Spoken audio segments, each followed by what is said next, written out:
It's Nolan. Now, before we get started, make sure y'all hitting that like button. Make sure y'all sharing it on your respective platforms. Let somebody know what we're doing today. Now, let's get into the show. End of the year coming, I'm posted like Tim Duncan. Teaching niggas how to grow they shit like it's Teen Summit.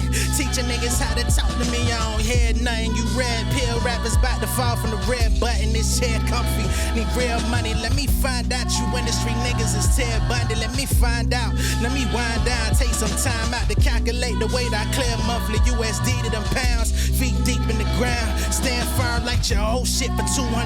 I'm big worm, switch the game up to help y'all score.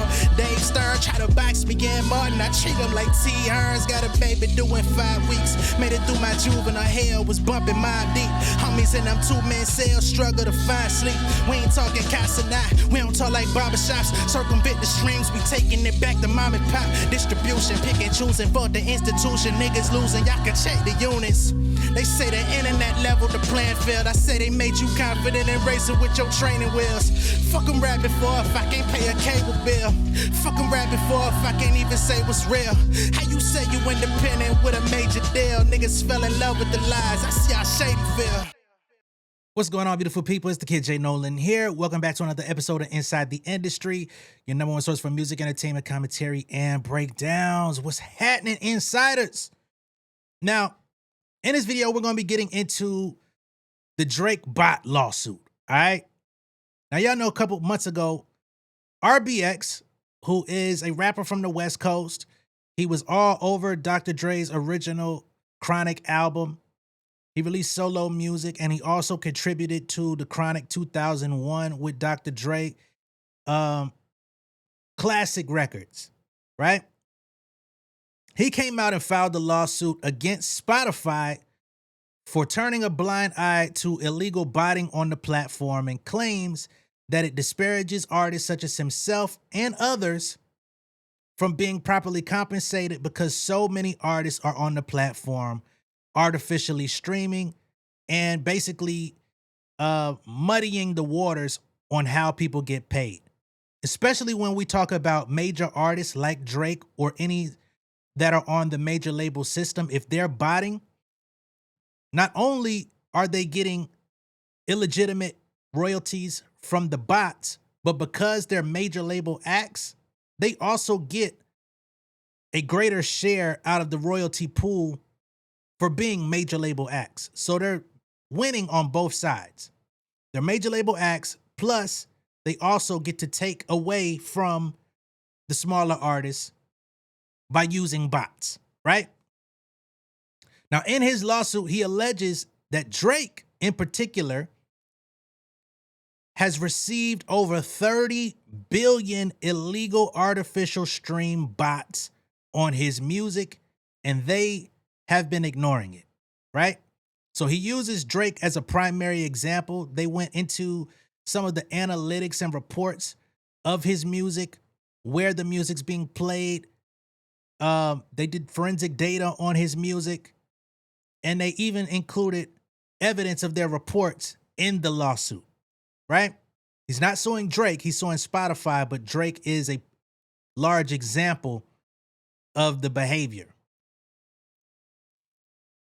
Now, Spotify has responded legally, because initially they released a press release, but now they've responded with their motion to dismiss. They're trying to get it knocked out. They've already filed a dismissal for Spotify AB and some other Spotify entity to be dismissed from the case because he sued multiple companies under the Spotify umbrella. They've jointly decided that this lawsuit should only be aimed at Spotify USA. And if there's any award to be given to RBX, if he were to win, then Spotify USA would be the ones liable to make him whole, right? So before we get to Spotify's official response, let's just take a quick look at what exactly RBX was alleging, all right? So while they say, while the lawsuit suggests that the use of bots is widespread on Spotify, the only example it cites pertains to Drake. It claims Voluminous information which Spotify knows or should know proves that a substantial non-trivial percentage of Drake's approximately 37 billion streams were inauthentic and appeared to be the work of a sprawling network of bot accounts. A representative for Drake did not immediately respond. This allegedly fraudulent activity took place between January 2022 and September 2025, according to the complaint. It claims an examination of Drake's streams revealed abnormal VPN usage. And of course, you know VPNs they allow you to basically not be tracked. You know what I mean? Your online location and stuff like that. So they say it had obscured the location of the bot account streaming Drake's songs. For instance, the lawsuit claims that over a 4-day period in 2024, at least 250,000 streams of his song No Face.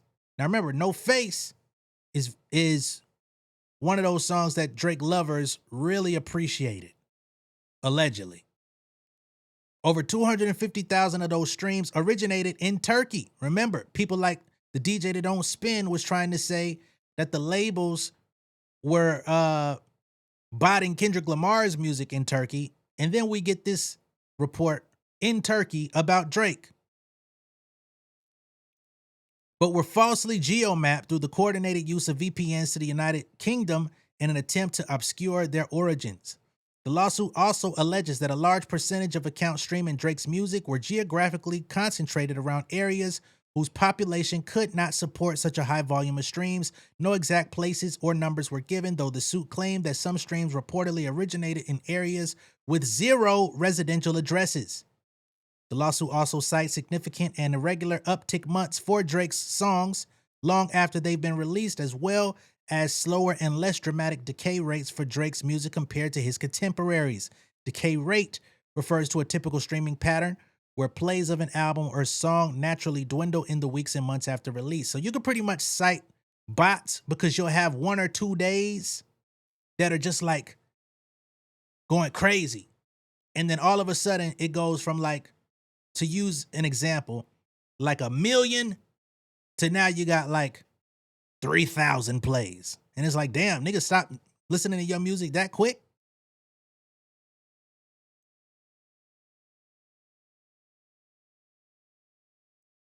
The lawsuit further claims that the number of streams of Drake's music attributable to individual accounts is staggering and irregular, with a massive amount of accounts listening to Drake's music, doing so 23 hours a day. Who the fuck listens to that nigga 23 hours a day? You ain't sleeping, you ain't doing nothing?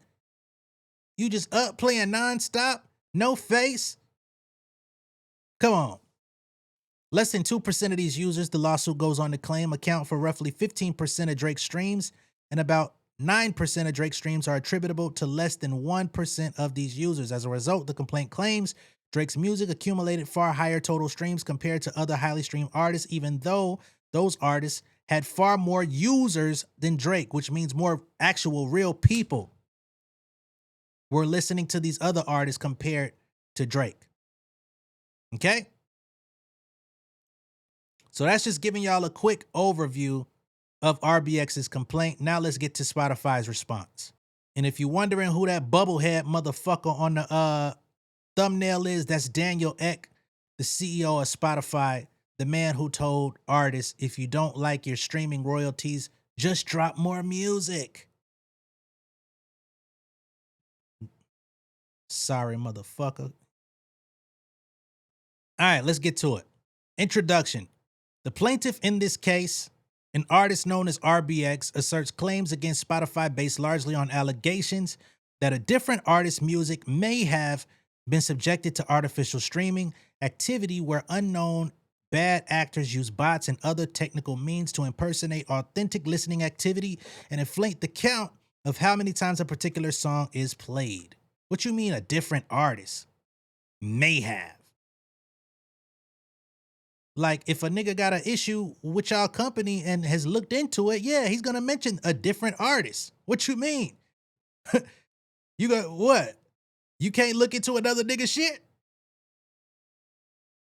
If it's fraud, he's put allegations at a different artist. They put that shit in italics too, like they was making a point. That's funny. Plaintiff does not allege that Spotify had anything to do with that conduct. To the contrary, he admits that Spotify prohibits artificial streaming, devotes significant resources to detect, prevent, and remedy such activity, removes artificial streams it detects from stream accounts, and imposes financial penalties for labels and distributors who violate its rules. However, the artist in question that was named in his lawsuit, we haven't seen any of those particular punishments or prohibitions active or placed on him. As a matter of fact, he came and looked into y'all asses too on behalf of another artist. Anyway, plaintiff claims, nevertheless, that Spotify has failed to adequately combat such conduct by third parties and that he received a relatively lower amount in royalty payments as a result. But the fundamental legal problem with plaintiff's claims is that he has no direct relationship with Spotify. He does not directly license his music or upload it to Spotify. Spotify, accordingly, does not owe any royalties directly to him. Plaintiff attempts to circumvent this lack of a relationship with Spotify by instead seeking to hold Spotify liable in tort and to challenge Spotify's representations about its artificial streaming efforts and policies under California's unfair competition law. Those claims are fatally flawed as a matter of law and must be dismissed. Spotify coming in here with the bullshit. So you say his legal problem is that he has no direct relationship with Spotify. So calling out fraud indicates that he would need to have a direct relationship with y'all. He does not directly license his music to Spotify. What do you mean? His music was uploaded to Spotify through the companies that he licensed his music through or that he was signed to. What you mean, directly license? How many artists do y'all have on the Spotify platform that directly license their music to y'all? Let's be clear. Taylor Swift, because she came out and said, I'm going to take my shit down, doesn't upload it to Spotify. Nigga, don't nobody upload their music to Spotify. Y'all disabled the ability to upload music on Spotify. Once upon a time, y'all had that shit about 6 years ago, and that shit was a failed attempt at trying to circumvent distribution, but everybody needs to go through distributors to get their music on Spotify. Nobody uploads it there, nigga. What are you talking about? Spotify accordingly does not owe any royalties directly to him. How do y'all not owe royalties to him if his music is on y'all platform accumulating royalties? But y'all use this ambiguous language directly to him, like y'all pay anybody directly other than the labels. That's crazy.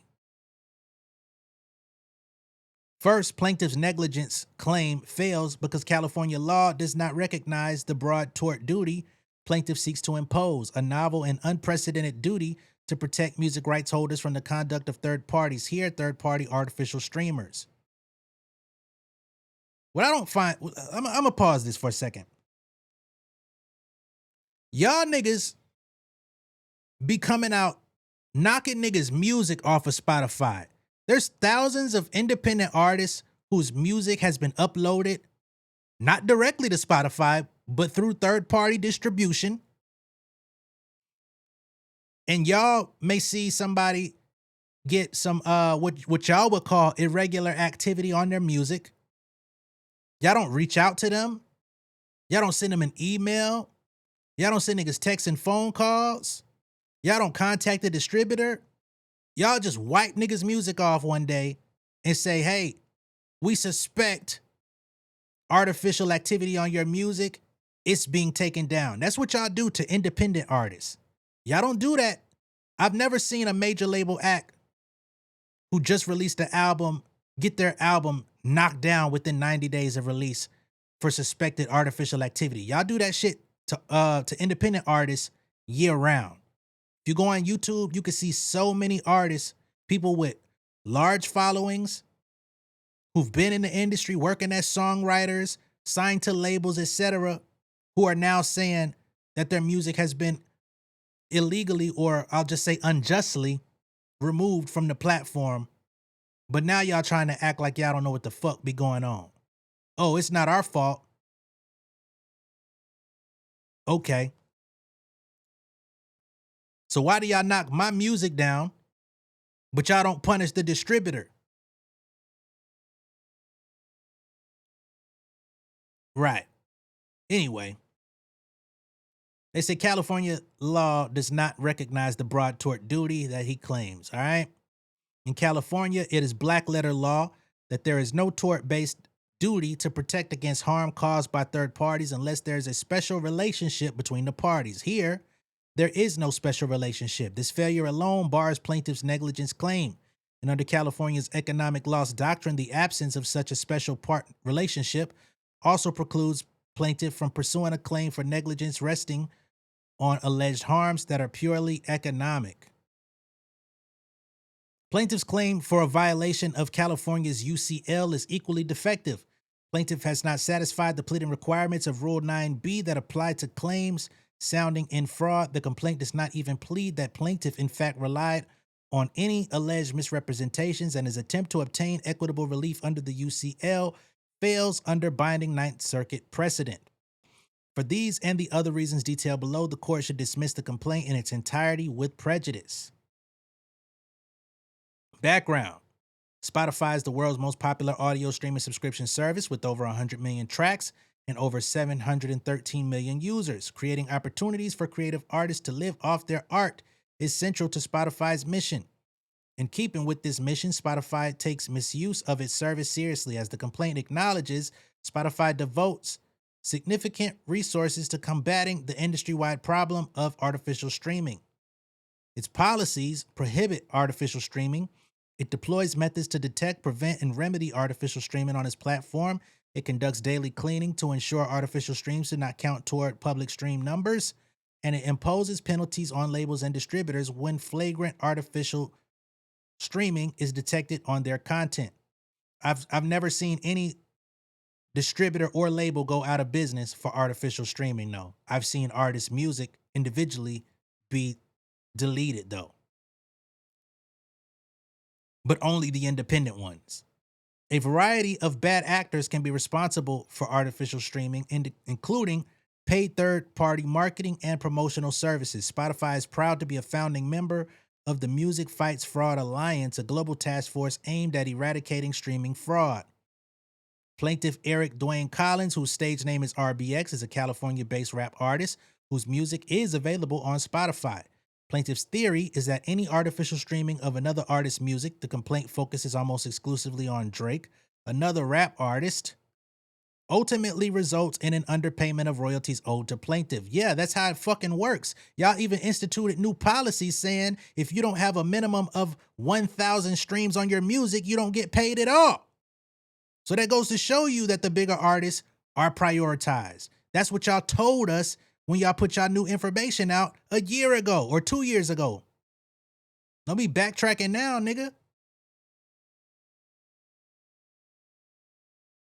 Based on that theory, plaintiff asserts two causes of action. First, he contends that Spotify is negligent for allegedly taking insufficient measures to combat artificial streaming.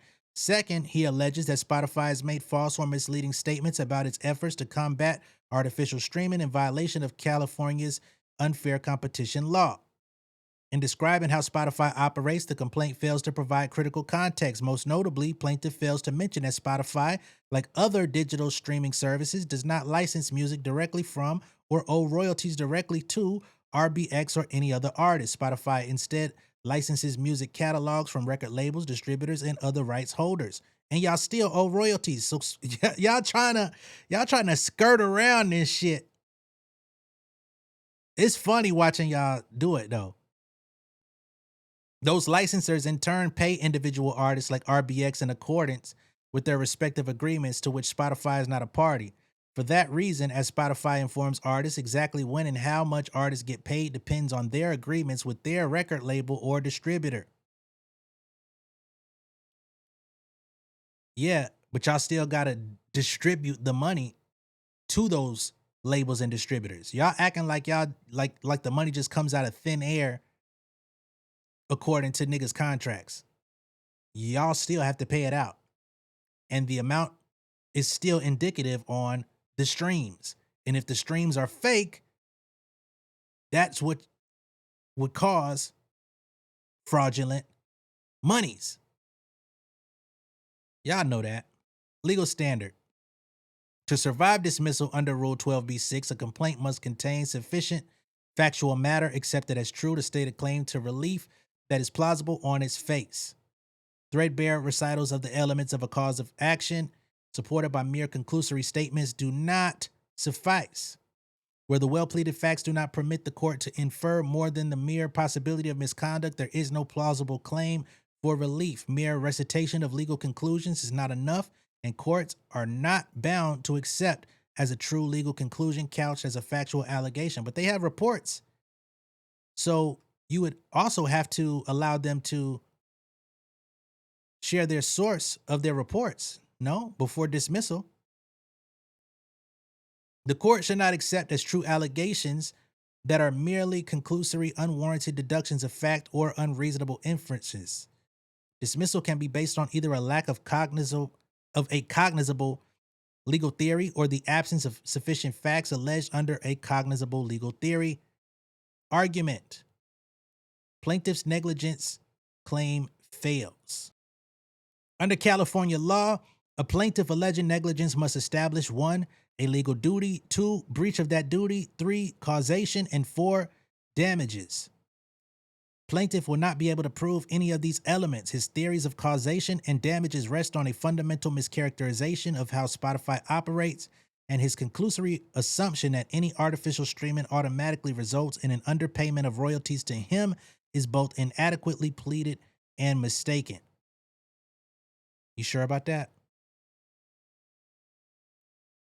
Cause y'all took a nigga's y'all banned an independent artist for boosting his music, and he was getting illegal royalties, and y'all sued his ass and won. So clearly, if people are getting money from false streams, then others would be getting an underpayment of royalties because somebody is unfortunately taking an unjustified portion of the royalty pool that others should be getting kickbacks from. Y'all know this shit, but y'all are here to defend yourselves. So y'all gonna lie and use, again, ambiguous language to protect yourselves. That's y'all responsibility. But I see through you niggas.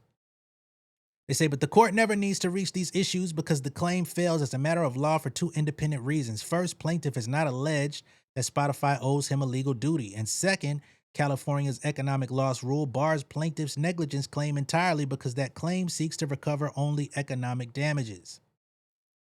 Now, I don't know if RBX is going to get what he's asking for. That part, I don't know. He's trying to do a class action for like hundreds of millions of dollars.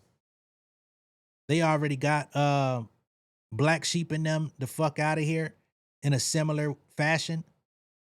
So we'll just have to see how it plays out.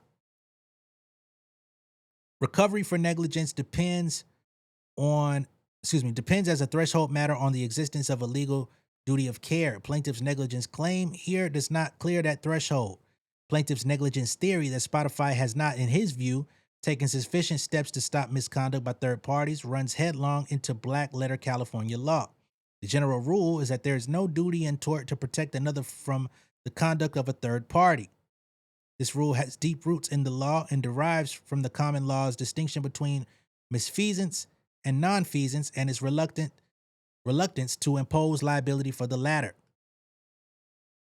This case does not fall within any of the exceptions to that general rule. As the California Supreme Court has explained, a defendant cannot be held liable in negligence for harms it did not cause unless there are special circumstances, such as a special relationship to the parties, that give the defendant a special obligation to offer protection or assistance. California law requires that courts engage in a 2-step inquiry. Courts must first assess whether there is a special relationship between the parties. Even if a special relationship does exist, a legal duty is not automatic. The court then considers whether relevant policy considerations call for an exception to the asserted duty. The complaint here fails at the first step, and because there is no special relationship, there is no need to reach the Nolan factors. The relationship between Spotify and plaintiff bears no resemblance to recognized examples of special relationships that give rise to an affirmative duty to protect parents and children, colleges and students, employers and employees, common carriers and passengers, and innkeepers and guests. What these relationships have in common is that each gives the victim a right to expect protection from the defendant and has an aspect of dependency, in which one party relies to some degree on the other for protection. So you don't think that y'all should be protecting people's music? Y'all don't want to protect people's payouts? Okay. Let me keep going. Plaintiff alleges that Spotify is in a special position of confidence and trust and owes a duty to maintain the integrity of its revenue allocation system. I think you would. And has a duty of care to artists whose music it hosts. I would think you would as well. But asserting a legal conclusion does not make it so. Plaintiff alleges no basis for his assertion that the law imposes on Spotify a novel, wide-ranging duty of care to protect every person with music on Spotify from the conduct of third parties. In fact, as noted above, Spotify does not license music directly from or owe royalties directly to plaintiff, and the only legal authority plaintiff cites is an opposite on its face. That section, by its terms, addresses only a duty to prevent physical harms to third parties. Now, how y'all gonna prevent physical harm to anybody? How would that be your fucking responsibility? You would have a responsibility of properly handling the shit that's uploaded to your bitch ass platform. Come on, man. Plaintiff also has not alleged that Spotify has any relationship, much less a special one, with the person who created the harm, i.e. the third parties allegedly responsible for artificial streaming. That type of special relationship requires a high ability to control that justifies treating the defendant responsible as a matter of law for the third party's conduct. This standard is difficult to meet. As the California Supreme Court has recognized, it requires a level of control akin to the parent-child relationship. Nothing of the sort is alleged here. Now that part, I could give y'all a little bit of wiggle room on, because they're saying, hey, we don't control the behavior of a third party that chooses to bot, right? Therefore, we can't control what people do. So why are we liable for what this third party person is doing, right? On RBX's side, he's saying, y'all need to be looking further into this thing, especially for big mainstream acts who are just being pushed along. Because again, y'all have been heavy-handed towards the independent artist community when it comes to bots or suspected bots. Y'all haven't even proven bots and removed people and banned them from the platform.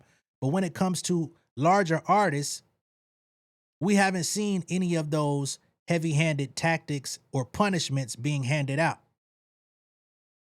So what's up with that? Y'all act like parent-child to niggas who don't have nobody to protect them.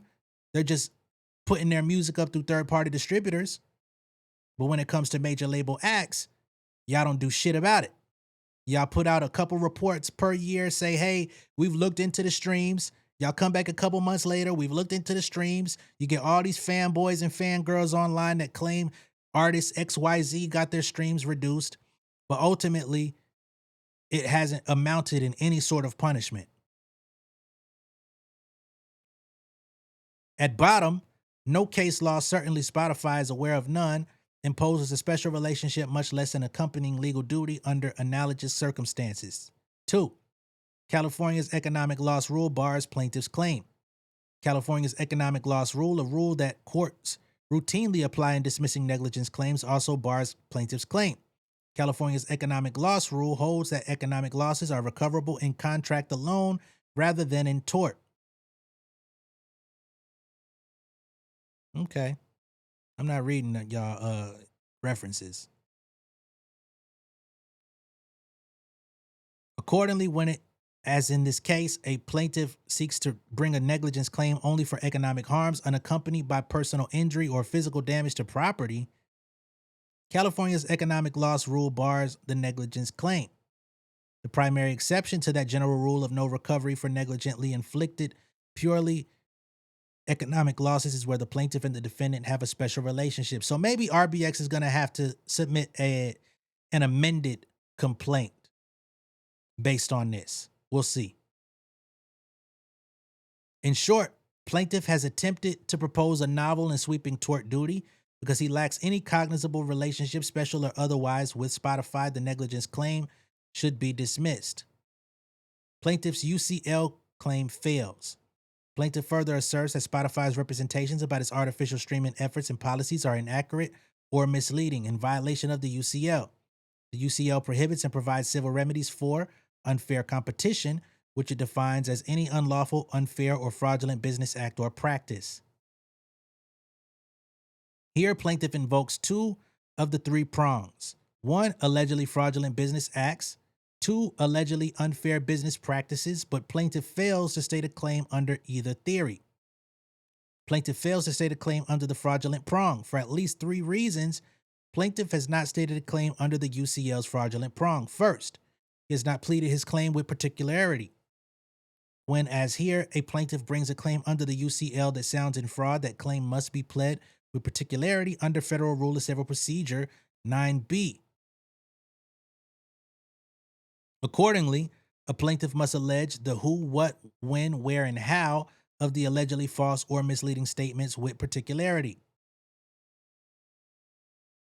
The handful of alleged representations plaintiff points to in the complaint falls short of what Rule 9B requires. For example, the complaint states that in November 2023, Spotify announced its intention to implement a series of new policies designed to protect and strengthen the integrity of its music royalty ecosystem for both emerging and professional artists. This general description comes nowhere close to identifying an actual statement or representation by Spotify, much less how any such statement or representation was false or misleading. Well, you guys said you had an intention to implement a new series of policies designed to protect and strengthen the integrity of its music royalty ecosystem. So y'all used the word protect. What else y'all supposed to protect other than the music on the platform and the payment system? Similarly, plaintiff states that Spotify has further represented that belatedly beginning in early 2025, it will impose financial penalties on labels and distributors when flagrant artificial streaming is detected on their content. Again, this allegation does not include the actual language of this representation.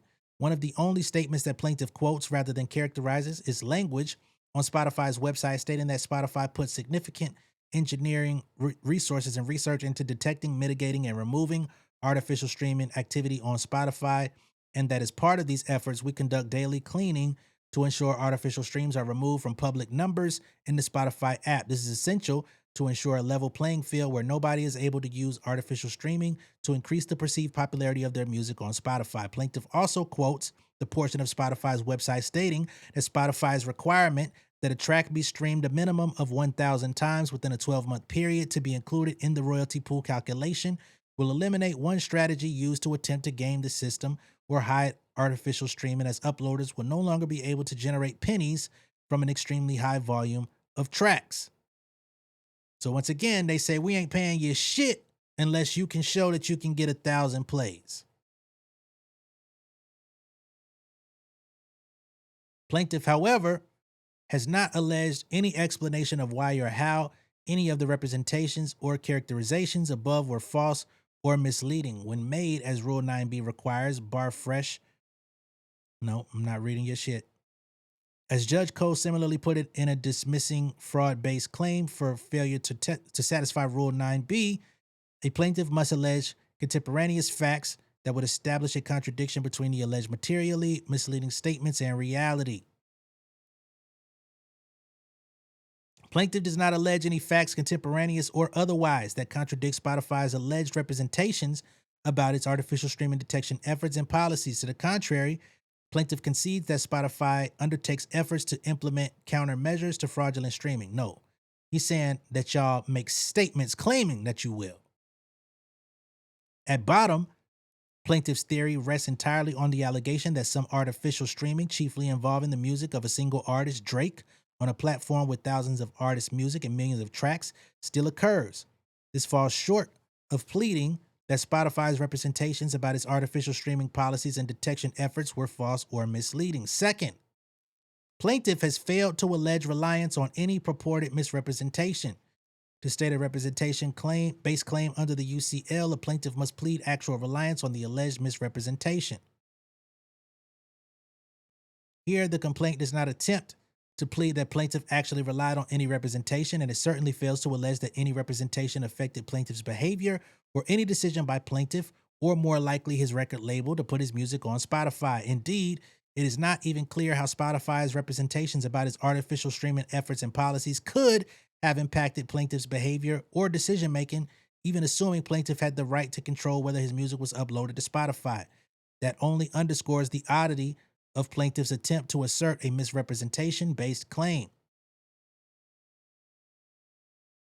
But remember, this is about a class action claim. So it's not just about RBX's money, it's about other artists that are being financially disparaged by the major label acts such as Drake. And Spotify not doing shit about it. Third, almost all of the handful of statements that plaintiff identifies are non-actionable because they are not capable of being proven false or being interpreted as a statement of objective fact. To be actionable as an affirmative misrepresentation, a statement must make a specific and measurable claim capable of being proved false or of being reasonably interpreted as a statement of objective fact. Plaintiff quotes language from the website stating that Spotify puts significant engineering resources and research into detecting, mitigating, and removing artificial streaming activity on Spotify so that nothing stands in the way of our mission of giving artists the opportunity to live off their art, and so that artists, songwriters, and rights holders are paid as fairly as possible for their work. No part of that sentence is actionable. While Spotify's efforts to address artificial streaming are indeed significant under any ordinary use of the term, and plaintiff never plausibly alleges facts to the contrary, significant is too subjective a term to be a specific and measurable claim capable of being proved false. Huh? The remainder of the sentence about Spotify's mission in paying rights holders as fairly as possible for their work, likewise, contains no objective statements of fact that plaintiff could attempt to prove are false. Similarly, the complaint alleges that Spotify further stated that it believes this policy of requiring a minimum number of streams will eliminate one strategy used to attempt to game the system or hide artificial streaming. These types of purported statements of intention and belief are not objective facts capable of being proven false either. For each of these independently sufficient reasons, the court should dismiss plaintiff's claim under the UCL's fraudulent prong. Plaintiff's derivative claim under the unfair prong of the UCL also fails. Under the UCL's unfair prong, courts consider whether 1, the alleged conduct is tethered to an underlying constitutional, statutory, or regulatory provision, or threatens a violation of antitrust law. I think it would be a violation of antitrust law, but that's my opinion. 2, the alleged conduct is immoral, unethical, oppressive, unscrupulous, or substantially injurious to consumers. Or 3, whether the practices' impact on the victim outweighs the reasons, justifications, and motives of the alleged wrongdoer. The plaintiff must adequately plead the unfair prong to give proper notice of plaintiff's claim and the grounds on which it lies. Here, plaintiff merely parrots the legal standards stating that Spotify's alleged conduct offends public policy and is immoral, unethical, oppressive, unscrupulous, and substantially injurious to consumers. Any justification for defendant's practices is outweighed by the consequences and harm to plaintiff. So you say that the harm to RBX outweighs the harm to consumers. I guess that could be argued, maybe, if you say botting is not significant to consumers. Here, plaintiff merely, I just said that. Hold on. Any justification for defendant's practices is outweighed by the consequences and harm to plaintiff. This conclusory assertion alleges no facts that would support plaintiff's position, and its conclusory recitation of one of the UCL's legal standards do not clarify what conduct he claims is unfair or on what allegations in the complaint he relies on for his claim. In any event, it appears that plaintiff's bare bones invocation of the UCL's unfair prong merely repackages his arguments under the fraudulent prong. The complaint states that in addition to violating the fraudulent prong, Spotify's alleged conduct also violates the unfair prong, as this court has explained, whereas here, the unfair business practices alleged under the unfair prong of the UCL overlap entirely with the business practices addressed in the fraudulent and unlawful prongs of the UCL. The unfair prong of the UCL cannot survive if the claims under the two prongs of the UCL do not survive. 3. Plaintiff's claim under both prongs independently fails because plaintiff cannot recover the equitable relief he requests. The UCL does not permit recovery of money damages. Instead, recovery under the statute is limited to the equitable remedies of restitution and injunctive relief. Here, plaintiff requests restitution and disgorgement of defendant's revenues. The complaint also purports to seek injunctive relief, but the only specific request for injunctive relief articulated in the complaint is tied to the request for restitution or disgorgement. Plaintiff seeks an order directing defendants to identify with court supervision victims of his conduct and pay them restitution and disgorgement of all monies acquired by defendants. Plaintiff cannot seek these remedies as a matter of law for two independent reasons. First, under binding Ninth Circuit precedent in Sonner, a plaintiff in federal court must allege that he lacks an adequate legal remedy before being able to seek equitable relief under the UCL. As this court has recognized, Sonner does not apply only when the request for a legal remedy is meritorious. Rather, where the claims pleaded by a plaintiff may entitle her to an adequate remedy at law, equitable relief is unavailable. Here, plaintiff has not even attempted to plead that he lacks adequate remedies at law.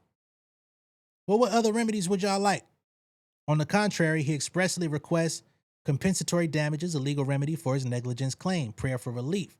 As in this court's decisions in Momtazi and Heredia, plaintiff has not alleged how restitution would differ from the damages he seeks. And also in Momtazi, the generalized request for injunctive relief does not suffice to preserve that portion of the UCL claim because it is unclear what additional value plaintiff would receive from injunctive relief if plaintiff obtains money damages through his other claims. Second, the monetary relief plaintiff requests does not qualify as restitution under the UCL, which is limited to the return of money or property that was once in plaintiff's possession. Now, that could be a key. All right? So they say he's asking for restitution, but restitution under the UCL is defined as returning something that was in your possession. So if you're asking us for hundreds of millions of dollars, then you would be alleging that you had hundreds of millions of dollars that we took from you and would have to repay you. We'll see if that holds up in the long run. The fundamental problem with plaintiff's request for restitution is that plaintiff is not out of pocket at all. In other words, he is not seeking the return of funds he once possessed or in which he had an ownership interest. Rather, he seeks to receive increased royalty payments, but those allegedly underpaid royalties were never in plaintiff's possession. Put another way, plaintiff is calling effectively for a reallocation of payments made by labels and others to rights holders, not for a return of any money he paid to Spotify. That is fatal to plaintiff's attempt to characterize his requested relief as restitution within the meaning of the UCL. Finally, plaintiff's request for disgorgement of revenues or profits separate from restitution is plainly unavailable as a matter of law. Non-restitutionary disgorgement is not an available remedy under the statute. In short, plaintiff cannot obtain any of the relief he requests under the UCL, and the UCL claim should therefore be dismissed in its entirety. C. The complaint should be dismissed with prejudice. While Rule 15 provides that court should freely grant leave to amend, that rule's liberality does not apply when amendment would be futile. Again, I said earlier he may have to submit an amended complaint, but they say that this needs to be thrown out and never to be reevaluated, right? He can't resubmit or anything. That's what they want to happen, because they say amendment would be futile, as in there's no point. That is the case here. Amendment could not cure the fundamental legal defects in plaintiff's claims, including the absence of a duty required to support his negligence claim and the unavailability of equitable relief under the UCL. Accordingly, the court should dismiss the complaint with prejudice. Okay. Conclusion, this court should dismiss the complaint in its entirety and with prejudice. That is Mayor Brown, the attorney for Spotify USA. Now, I can't put my finger on what's going to happen here. I will say that a lot of their claims in their dismissal requests or their responses, they were pretty fucking weak in my personal estimation. But I'm not a judge and I'm not a legal professional, right? Some of their responses did seem to have a little bit of merit based on the language that was used in RBX's complaint. So they had a couple of decent replies in terms of the restitution piece and the third-party control piece, where they can't control the behavior of people who choose to bot. They can't stop it from happening. All that they can do is try their best to mitigate it, which is what is stated on their website. So I understand those parts of it. And again, I'm not sure if RBX has the firepower to like really force Spotify's hand. Again, there was a similar class action lawsuit against Spotify in the early 2020s. I think it was either 21 or 2, where Black Sheep had galvanized a bunch of past era artists from the 80s, 90s, and they all came together for a class action lawsuit against Spotify and the record labels for basically taking that old music and putting it on streaming platforms without their formal consent. Unfortunately, that was unsuccessful. It was dismissed, it was tossed, and it never amounted to anything. So we're just going to have to see what happens in the future for this one. All right? Let me know what y'all think of all this down below in the comments. Be sure to like and share this video. If this is your first time seeing me on YouTube, go ahead and subscribe to the channel, become an insider. You could join the Discord. We've got an insiders Discord. You know what I'm saying? Shout out to Get Into the Black. Shout out to you for starting the Discord. I haven't really been in there, but it's a dope community where y'all get to engage with each other, talk about what's going on. I'm a tap in with it, see if y'all are like suggesting stories or anything like that that maybe I've overlooked. So we'll see what we could do over there. All right.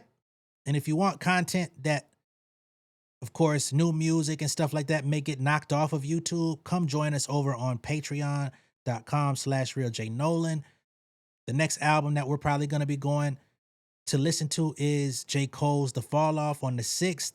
Most likely it will be knocked off of YouTube after I go live. So that video will have to be housed over on Patreon. Other notable albums that come out this year is going to be the same. All right. I'll see y'all in a little bit though. Peace.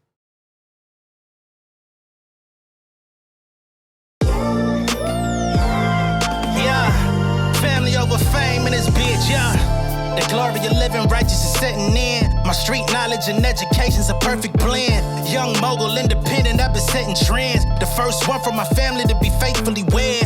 Fuck niggas and the horses that they riding on. I see this shit from all angles like a polygon. I'll never politic and the drama be piling on. Father and greats unacknowledged like I'm Bobby Bonds. Conversation with my lady about the paper route. 5 sit bank accounts every day I make it count. They down talking my commentary for hating now. Well, I can take it cause I'm bodying your favorite now, please. I can do this shit in my sleep. I been writing for these niggas, y'all read it and weep. I been fighting these niggas if you speak on the street. I'll turn your birthday party into New Year's Eve. Don't let me take it there. We ain't playing fair. This the ATL, Southside nigga moving furniture like Wayfair. Life on hold, no insurance for your healthcare. Lifeline gone, so you wanna be a millionaire? Well, let me tell you about this world I built. The women I dodged, the niggas that I read for filth. The sympathy cause consulting for the stacks I built. I had